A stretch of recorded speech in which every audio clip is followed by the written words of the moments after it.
Assalamu alaikum. Today we are going to discuss a book, in fact, a summary of the book Think and Grow Rich by Napoleon Hill.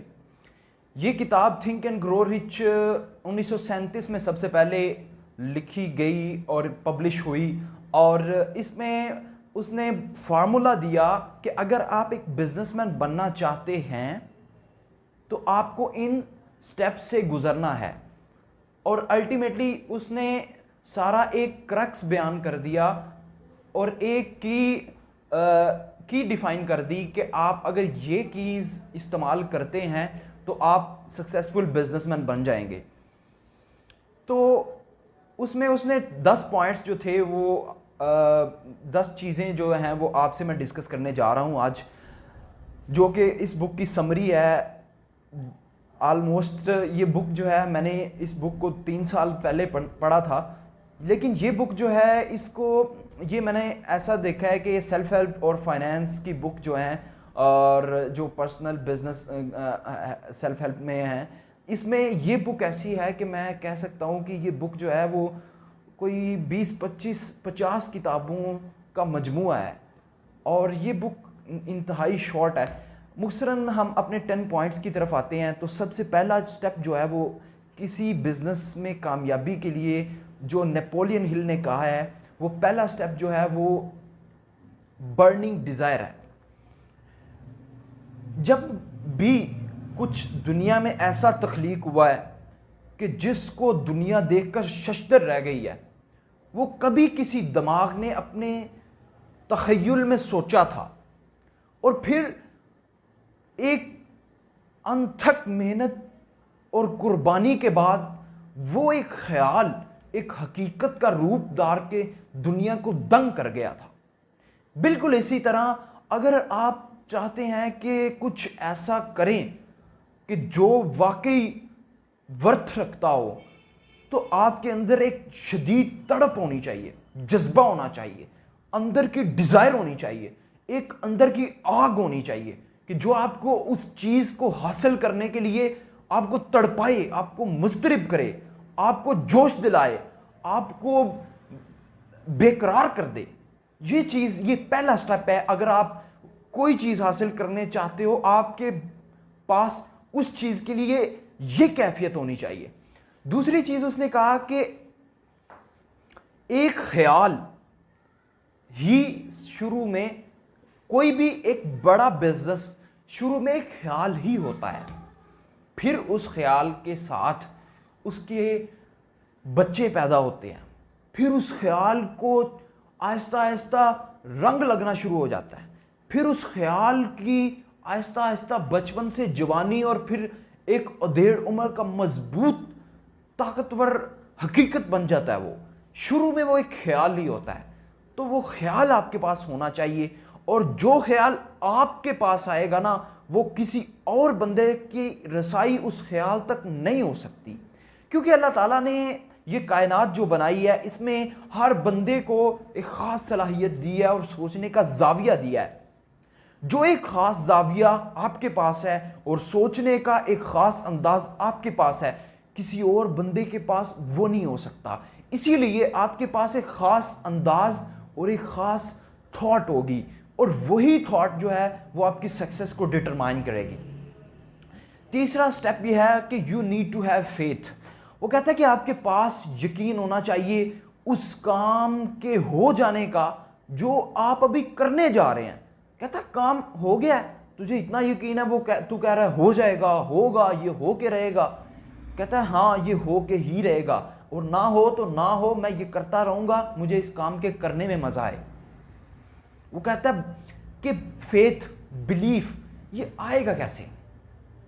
देखो, शुरू में जब कोई मेहमान आता है ना, या कोई ऐसा बंदा आता है कि जिससे आपका आखिरकार एक मजबूत रिलेशन बन जाता है, तो शुरू में वो हेलो हाय होती है, स्माइल होती है, कैसे हैं आप, ठीक हैं, आप कैसे हैं, और वो पूछते हैं आप कैसे हैं, आप ठीक हैं, आप कहाँ से हैं, आप क्या कर रहे हैं, आप किधर से आए हैं, किधर जा रहे हैं, क्या करने वाले हैं, क्या कर चुके हैं। शुरू में ऐसे ही होता है। फिर एक वक्त आता है कि आपको ऐसे लगता है कि अब ये ताल्लुक़ तो सदियों पुराना है। बिल्कुल इसी तरह जब आप एक ख्याल आपके पास आता है, आप उसको चाय शाय पिलाते हैं, पानी पिलाते हैं, उसको मटन कढ़ाई खिलाते हैं, छोटा गोश्त खिलाते हैं, उसको जो है वो चमन आइसक्रीम खिलाते हैं और उसको कहते हैं आए आप बैठे हैं, आप कैसे हैं। ये सारी मैं आपको इशारतन किनायतन मेटाफर्स और तशबीह के तौर पे ये सारी चीज़ें मैंने बोली हैं। इससे मुराद ये है कि आप जब वो ख्याल आए, आप उस ख्याल को जफ्फी डाल लें, आप उसको ख्याल को कहें आए सर बैठे आप कैसे हैं, आप उनको आप उस ख्याल को सजा दें, उसको संवार दें, उसको बना दें, उसको पॉलिश कर दें, उस ख्याल को अल्टीमेटली एक ऑर्गेनाइज्ड प्लानिंग में उसको एक शेप दे दें, उसको अल्टीमेटली एक आइडिया को एक प्रैक्टिकल प्लान में कन्वर्ट कर दें, तो फिर ये आपके अंदर फेथ लेकर आएगा। और अदरवाइज़ अगर ख्याल आया, आपने कहा चलो ठीक है आया था, जाल दफ़ा हो मेहमान, फिर उसके बाद नहीं आएगा, फिर इसी तरह एक आइडिया है, फिर इसी तरह ये बिलीफ डेवलप होता है, फिर इसी तरह ये आपके पास यकीन आता है। चौथा पॉइंट है कि बी अ स्पेशलिस्ट। अब स्पेशलिस्ट में आप हर चीज़ में स्पेशलाइजेशन नहीं हासिल कर सकते और आपको नहीं हासिल करनी। स्पेशलाइजेशन का जहाँ तक ताल्लुक है, तो अगर आप बिजनेसमैन बनना चाहते हैं, आपके पास कैपिटल है, तो आप स्पेशलिस्ट को हायर कर सकते हैं। और ऐसे ही होता है कि कामयाब बिजनेसमैन स्पेशलिस्ट होते हैं बंदों को जोड़ने के, उनसे काम लेने के, उनको इकट्ठा करके उनके एसेट्स को, इंटेलेक्चुअल एसेट्स को यूज़ करके और अपनी बिजनेस एम्पायर खड़ी करते हैं। यही बिजनेसमैन करते हैं कि एक ऐसा बंदा कि जिसके पास अगर वो अपना बिजनेस करे, उसके पास कैपिटल वो इकट्ठा कर चुका हो, तो वो अपनी सलाहियतों से उस बिजनेस एम्पायर को बहुत आगे लेके जा सकता है। लेकिन अगर वो अपनी सलाहियतों को चंद कौड़ियों के बेच रहा हो, तो फिर कभी भी वो अपनी बिजनेस एम्पायर खड़ी नहीं कर सकता। तो आपको स्पेशलिस्ट होना भी है, लेकिन कुछ चीज़ों में, सारी चीज़ों में नहीं। Imagination is powerful. वो कहता है कि इमेजिनेशन में बहुत ताकत है। अब देखो, जितने बड़े काम हुए इस कायनात में, कभी वो किसी ज़हन ने सोचे थे, उस ज़हन ने कहा था कि यार ये हो सकता है। पिकासो ने जब पेंटिंग बनाने की सोची, उसने उसकी पेंटिंग्स दुनिया में इतनी महंगी क्यों बिकती हैं कि उसकी इमेजिनेशन ऐसी थी कि बियॉन्ड लिमिट्स थी। आम बंदा उस इमेजिनेशन लेवल तक नहीं जा सकता था जहां तक वो पहुंच गया था। अगर आपकी इमेजिनेशन इतनी पावरफुल है, इतनी स्ट्रांग है, तो इमेजिनेशन की इंटेंसिटी आपकी सक्सेस की इंटेंसिटी को डिफाइन करेगी। इमेजिनेशन में दो चीजें आपको ज़हन में रखनी है कि एक ऑटो सजेशन है और दूसरा आपका सबकॉन्शियस माइंड है। अब सबकॉन्शियस माइंड को सबसे पहले समझना होगा कि आप जो दिन में कर रहे होते हैं 24 घंटे में, उनमें से 90% चीज़ें वो होती हैं मेरे मुताबिक कि जो आपने पहले से डिफाइन की होती हैं। आपने अपने दिमाग को सिग्नल दिया, फिर सिग्नल दिया, फिर सिग्नल दिया, फिर सिग्नल दिया। अल्टीमेटली क्या हुआ कि आपके सॉफ्टवेयर्स में, आपके अंदर के एप्स में, आपके अंदर के तहत शऊर में ये चीज़ जो है वो पक्की हो गई कि मैंने ये करना है। और उस चीज़ को करने के लिए आपकी डेली रूटीन्स में आपके शॉर्ट टर्म प्लान्स और छोटे गोल्स शामिल होते गए। तो ये सबकॉन्शियस माइंड है कि आप खुद से अपने आप को कह रहे हो कि ये करना है, ये करना है, ये करना है, ये करना है, और वो आपके दिमाग में चिपक गया है। ऐसा चिपका है कि आपके दिमाग से जाता ही नहीं है। आप कहते हो अब तो ये करना ही करना है, अब तो मैं इसको करके रहूंगा ही रहूंगा। ये आप इस तरह से अपने दिमाग को ऑटो सजेशन दे सकते हैं कि मैं ये करना चाहता हूं। बार बार रिपीट करो, रिपीट करो, रिपीट करो, रिपीट करो, उसको फीड करो, फीड करो। आपके इंटरनल सॉफ्टवेयर में वो फीड हो जाएगा। जब वो फीड हो गया, बस फिर अब सॉफ्टवेयर खुद ही काम करेगा। जो सबकॉन्शियस है वही काम करेगा, आपको काम करने की अब जरूरत ही नहीं है, वो खुद ही काम करे। अब आपको उस काम में मजा आएगा, आप उस काम को करी जा रहे हैं, करी जा रहे हैं, करी जा रहे हैं, थकते ही नहीं है, मज़ा आ रहा है। उसके बाद ये सबकॉन्शियस और इसके साथ ऑटो सजेशन, ये पॉइंट जो थे वो इमेजिनेशन का पार्ट थे कि आप इमेजिनेशन में इन दो चीज़ों को ज़रूर अपनी कंसिडरेशन में रखें।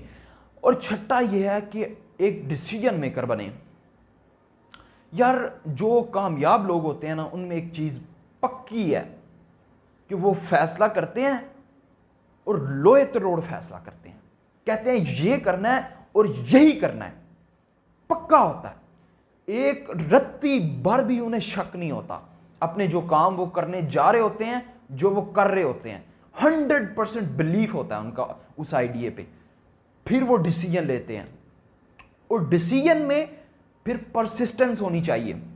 परसिस्टेंस क्या? जिहद मुसलसल, लगे रहो लगे रहो लगे रहो, डटे रहो, अड़े रहो, हटो मत, एक इंच भी पीछे मत हो।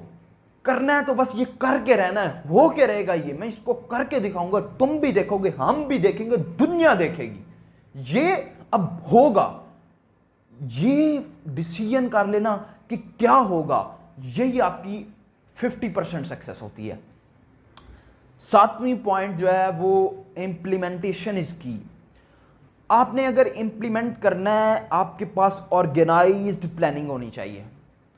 आपके पास ये डिफाइन होना चाहिए कितने टाइम में आपने क्या करना है, आपके 6 माह का टारगेट क्या है, 1 साल का टारगेट क्या है, 5 साल का टारगेट क्या है, अगले 25 साल का टारगेट क्या है। ये आपने जो करना है वो आपका पहले से तय होना चाहिए। देखो 50% काम तो तब हो गया जब आपने तय कर लिया कि क्या करना है और कैसे करना है, और आपने बिलीफ अटेन कर लिया। अब इसके बाद बड़ा काम यह है, और आपने अपने सबकॉन्शियस को, ऑटो सजेशन को, ये सारे प्रोसेस से गुजर गए। अब बाकी जो काम बचा है ना, वो ये है कि आप उस काम में लग जाओ, ऐसा लग जाओ कि दुनिया से बेगाना हो जाओ, सेल्फलेस हो जाओ, बेगर्ज हो जाओ, उस काम में डूब जाओ, गर्क हो जाओ उसमें, उस काम में ऐसे डूबो होश ही ना हो किसी और चीज की। आठवीं चीज वो कहता है कि विनर्स नेवर क्विट। कहता है कि जो काम, देखो यार छोड़ने की तो बात होती नहीं है कि आपकी एक चीज कामयाब नहीं हुई तो आप उसको छोड़ दो। कामयाब लोग ऐसे नहीं करते। वो कहते हैं अंदाज बदलो, नए अंदाज से करो, दुनिया डिजिटलाइज हो गई है, आप अपने सारे काम को डिजिटलाइज कर दो, ये करो, लेकिन ये मत करो कि आप वो काम छोड़ दो। वो काम छोड़ो ही मत। जब फिर वो डिसाइड करना था तभी सही डिसाइड करना था कि वो आपकी सलाहियतों के मुताबिक है, आप उस काम के लिए बने हो, वो काम आपके लिए बना है, उसको छोड़ो मत, काम से चिपके रहो, डटे रहो, हटना नहीं है। फिर नामी चीज ये है कि don't be afraid of failure. यार फेलियर क्या होता है?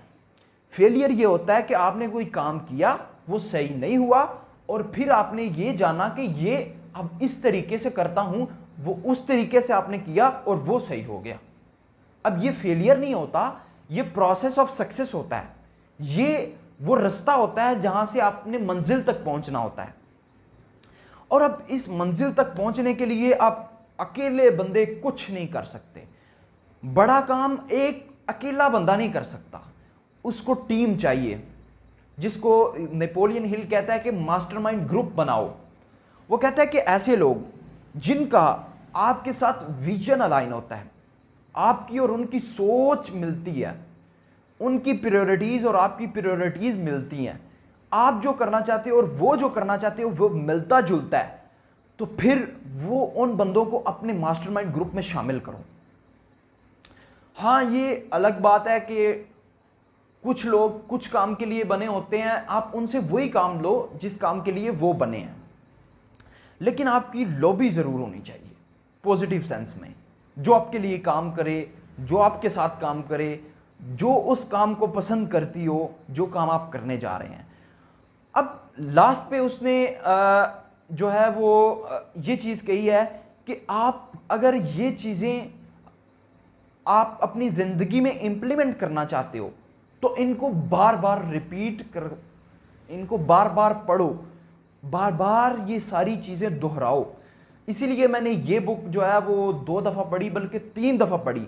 और अभी जब मैं इसको शूट करने से पहले इसको रिवाइज कर रहा था और इसका फॉर्मेट प्रिपेयर कर रहा था, तो मैंने इसको फिर एक मरतबा पूरी बुक को मैंने जो हेडिंग्स बनाई थी, जो नोट्स बनाए थे, उसको रिवाइज किया। और जो आइडियाज़ मेरे थे, जो मैं तय कर चुका था, और अल्हम्दुलिल्लाह मैं ऑटो सजेशन और बाकी सारी चीज़ों को इम्प्लीमेंट कर रहा हूँ। तो इस चीज़ में आपको ये सारी चीज़ों को लिखना है, डिफ़ाइन करना है। जो गोल आपने करना है उसको लिख लो। जो बिजनेस आइडिया है, जो मास्टरमाइंड ग्रुप है, अपनी प्रायोरिटीज़ को लिखो, उन्हें डिफ़ाइन कर लो। क्योंकि जब आप लिख चुके होगे ना, फिर आप उसको दोबारा से रिव्यू करो। अगर उसमें चेंजेस की ज़रूरत हो उसको चेंज कर लो। मैंने ये बुक आपसे और पाकिस्तान से शेयर करने का मेरा मकसद ये था कि हमारे पाकिस्तान में और इंडो पाक में और सब कॉन्टिनेंट में जो है वो बहुत ज़्यादा लोग जो है वो जॉब माइंडसेट हैं और बिज़नेस की एम्पायर खड़ी करने का हौसला नहीं है या करते नहीं हैं। तो ये वो पूरा प्रैक्टिकल प्लान है जिसके थ्रू आप एक बिज़नेस एम्पायर खड़ी कर सकते हैं। तो आपको ये बुक जो है इसको खुद से ख़रीदें। मैं ये आपको रिकमेंड करूँगा, मैं कोई बुक नहीं करूँगा रिकमेंड कि आप उसको खुद से पढ़ो, सारी को खुद से पढ़ो, लेकिन ये बुक मैं रिकमेंड करूँगा कि ये आप ज़रूर पढ़ें।